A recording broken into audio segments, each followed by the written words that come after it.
ওই চোখ বাঁধা কোনো কিছু নাই, ফ্যান আলো আলো মানে এই ধরনের একটা কবরের মতো জায়গা, এই কোনো মতো এইভাবে থাকা হতো, মানে আলো বাতাস ফ্যান লাইট কিছুই নাই। হ্যাঁ, আমাদের ওই যে আমরা কি করতাম যখন অনেক নিজুবে সিসি ফোকা ডাক দিত, শুধু কান্না মারে ও মা তোবা পড়ে কান্না করে এরকম আওয়াজগুলো শুনতাম, এবং অনেক আওয়াজগুলো শুনতাম। আর প্রতিটা এরকম খাঁচায় খাঁচায় লোক ছিল, এক একটা খাঁচায়। আমাদের ধারণা ওখানে অনেক লোক, প্রায় 300-400 উপরে লোক হবে। এই প্রতিটা বাংলাদেশের র্যাবের যত জায়গা আছে সব র্যাবের জায়গাগুলো তদন্ত করা উচিত, এবং সব জায়গায় এই আইনা সেল আছে। শুধু ডিজিএফআইতে আছে তা না, র্যাবের প্রতিটা জায়গায় আছে এই তস্তারিং, এবং কোটি কোটি টাকার বিনিময় জীবন ভিক্ষা।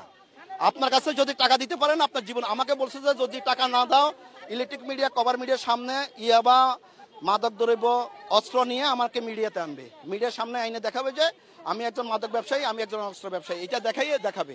এই খাবার কি, ওই যে খাবার তো আমরা যখন দিতে ওইভাবে হাত দিয়ে দেখতাম যে কি খাবার দিছে, চোখ বাঁধা, চোখ খোলা যাবে না, হাতটা খুলে দিত, এই যে খুঁজে দেখতাম যে কি দিছে, না কিছুই আপনি বুঝবেন না, কখনো চোখ খুলতে পারবেন না, আপনি মারিয়ে ফেলবে।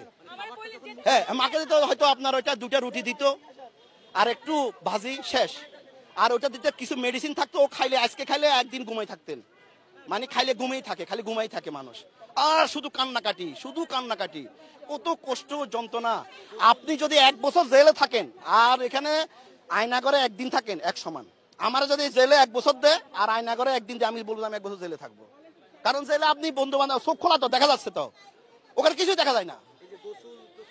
আর কিসের গোসল, আপনি কি গোসল খুঁজতেছেন? আপনি আপনারা সকাল বিকাল তোবা ফরাচ্ছে, আপনি গোসল খুঁজতেছেন। ও ট্রেজেডিক ঘটনা। এই জন্য যারা এখানে আজকে প্রশাসনের লোক আছে, প্রশাসনের সব লোকের আয়না করে নিয়ে একদিন রাখা উচিত আমার মতে, কারণ এখানে সবাই জড়িত, এক একজন একজন, যেখানে চাকরি করুক, সে যে ডিপার্টমেন্টে চাকরি করুক, সবাই সবাই জড়িত, সবাই ইনভলভ, এই অন্যায়ের সাথে সবাই ইনভলভ। কল্যাণপুর বাস স্ট্যান্ড থেকে কিছু অতর্কিত লোক এসে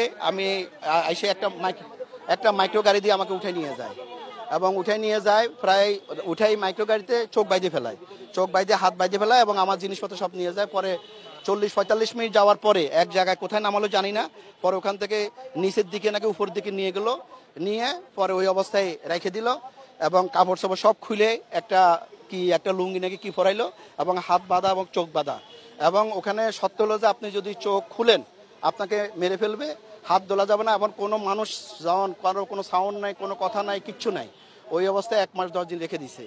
আমি প্রায় 90 কেজি ওজন ছিলাম, আমি যখন আমাকে ছাড়তে তখন 60 কেজি ওজন হয়ে গেছি। আমি চোখে দেখতাম না, আমার হাড়ে 2টা নষ্ট হয়ে গেছে, হাড়ে 2টা রিং পরাইছি, এবং অনেকগুলো টাকার বিনিময়ে, প্রায় কয়েক কোটি টাকার বিনিময়ে, প্রায় 8-10 কোটি টাকার বিনিময়ে বিভিন্ন সত্য সাপেক্ষে আমাকে জামিন দিয়েছে, আমাকে বের করছে। আমাকে বলছিল যে আমাকে 3 বার ওযু করাইছিল, 3 দিন। শেষ ইচ্ছা কি, খাবেন কি, তওবা করাইছে, এবং লাশ কোথায় দিবে। আমার দেশের বাড়ি চট্টগ্রাম মিরেশরাই, আমি বিয়ে করছি কুষ্টিয়াতে, এবং আমি থাকি ঢাকায়। তো বললো যে আপনার শেষ ইচ্ছা কি, আপনি কি খাইতে চান, এইভাবে ওযু করাইতো, এবং 2-3 বার। পরে আমি ওদের কাছে জীবন ভিক্ষা চাইলাম, এবং পরে ওরা 2 দিন পরে জানাইলো যে এই টাকা দিতে হবে, এই করতে হবে, কারণ ওরা সমস্ত কিছু তদন্ত করে দেখছে আমাদের নামে জীবনে কোনো একটা থানায় জিডি পর্যন্ত নাই। আমরা নিরীহ মানুষ, আমরা ব্যবসা বাণিজ্য করি। আমার সাথে আর্মির এক সাজ্জাদ, মেজর সাজ্জাদ, আমার থেকে তার কুয়াকাটা কিছু ল্যান্ড পারচেস করছিল, ওর সাথে ব্যবসায়িক একটু দ্বন্দ্ব হয়েছিল। সেই মেজর সাজ্জাদের নেতৃত্বে 40 লক্ষ টাকার বিনিময়ে এর সাথে সিটি হসপিটালের ডাক্তার শহীদুল বাড়ি, লালমাটিয়া, মোহাম্মদপুর, ডাক্তার শহীদুল বাড়ি এবং মেজর সাজ্জাদ, এদের মাধ্যমে প্রধানমন্ত্রী, না আর্মিতে নাই, সে সিলভার বো অ্যান্ড গোল্ডেন এরোর ব্যবস্থাপনা পরিচালক।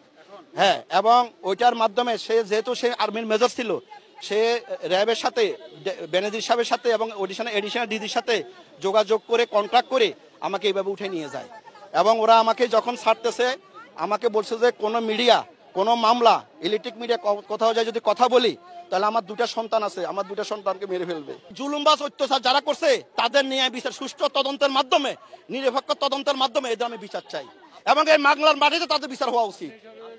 তাদের র্যাবের ডিজি ছিল বেনজির সাহেব, আর এডিশনাল ডিজি ছিল উনি, মানে সাভারে এখন ওনার ব্রিগেডিয়ার জেনারেল কি হয়েছে, আমি ওনার নামটা ভুলে গেছি। আমি কালকে র্যাবের ডিজি, র্যাব অফিসে ফোন করছি, ওনার নামটা দেয় নাই, ওনাদের নাম লিখে আছে। আমরা বহু জায়গায় গেছি, বাংলাদেশে এমন কোনো জায়গা নাই, এমন